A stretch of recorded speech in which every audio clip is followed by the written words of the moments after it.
Hello, I'm the Jolly Saver.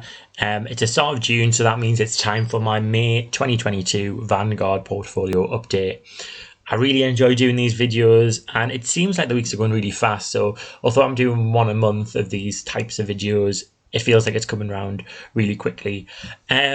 Before I get into the video, just to flag as always that I'm not a financial advisor, and this is just to document my own personal finance journey. So just a reminder there that if you are considering investing, then do your own research and seek your own financial advice, and don't take anything that I say in this video as advice, because I'm not an expert by any means.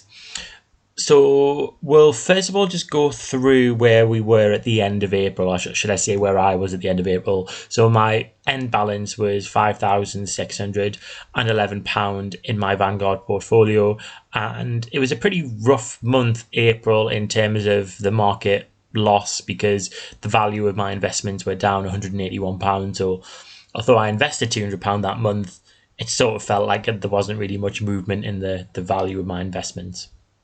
So I've got the May figures hidden here, so let's reveal them. We'll do the grand reveal and I'll show how May has fared up. So started the month with the £5,611. I invested £200 as always. That's just a regular investment that I make. Now this is a bit of a confusing one maybe. So income returns 2p. So I think, and someone might be able to tell us, I think this is from the interest that accrued on cash in my account in that month. So I think that's what that means. But yeah, two penny on income returns, and then a loss of £70 in terms of the value.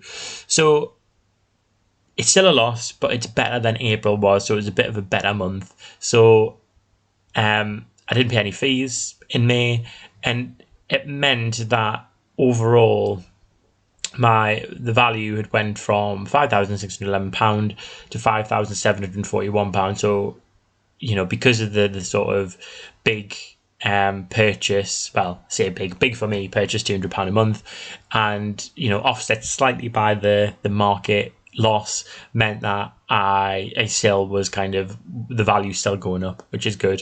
But disappointingly, the cumulative returns, so this is the amount of money that I've made throughout the lifetime of my investments. I say make, I haven't sold anything, so it's the amount that my portfolio has increased by in value. So it was at £211 at the end of April, and now it's at £141. So over my 3 and a bit years investing, it's £141 in terms of increase in value. Now, to be honest, I don't think that's that great, but obviously we've had this sort of volatile period in the market. So yeah, I can sort of accept that for what it is at the moment, and just hope that over time that then again increases and we see kind of more positive cumulative returns. So what I would say, I think at the start of April, I was in a habit of checking my portfolio quite regularly, and I think that was because as soon as something's on a bit of a downward trend, you kind of want to see how bad it is. And I don't know, it's a bit of a fascination with how bad things are going to get, and you just keep checking and then you keep worrying. So actually what I decided to do in May was to really just check less regularly, and to be honest, because of my strategy of just investing what I'm willing to lose, although I don't want the value to go down, I'm in this for the long run. So if it takes 2 years to recover, then my investments, the amount I'm investing, is at a low enough level where I'm not depending on that money for anything else. So what are the plans going forward? So I must admit that in my other sort of finances, I've kind of took the finger off the pulse with the emergency fund, and my priority is overpaying my mortgage, which I document in another video series. So I've decided that going forward, up until my emergency fund has at least £1,000 in it, I am reducing my purchases to £100 per month. Now, this goes against the plan I had for these investments. So I did think, £200, leave that a month, £200 investing, leave that plan per month.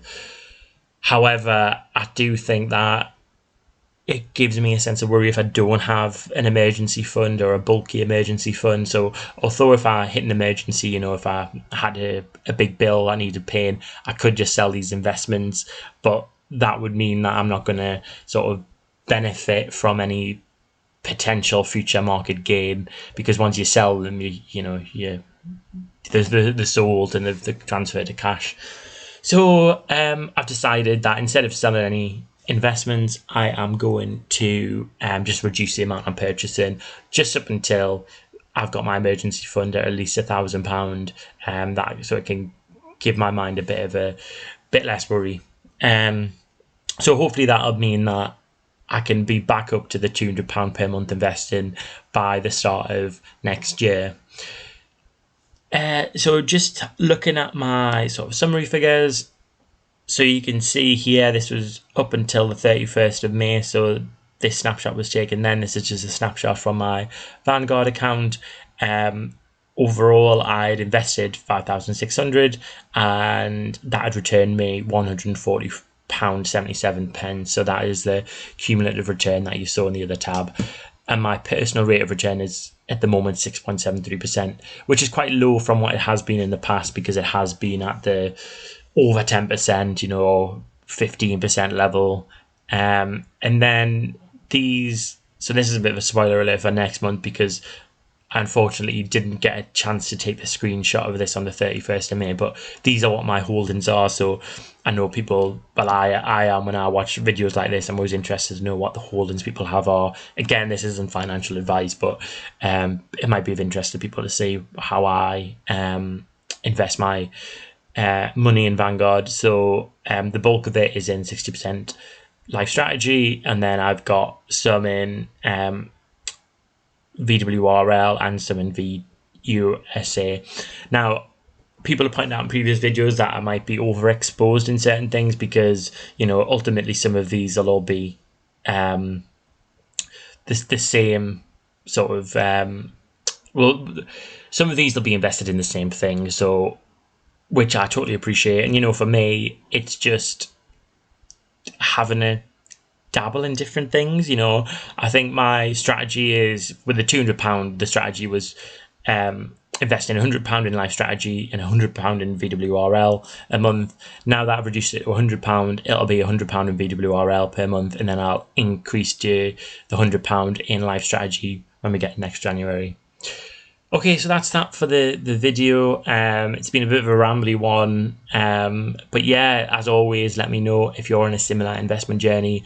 I'm really interested to hear from and watch YouTube channels of investors who are of a similar sort of monetary level to me, investing kind of less than £10,000. My goal is to get to £10,000, which would be great. I'd love to do that by the end of next year, but we'll see how things go. So yeah, that's it for this video, and I'll see you on the next one.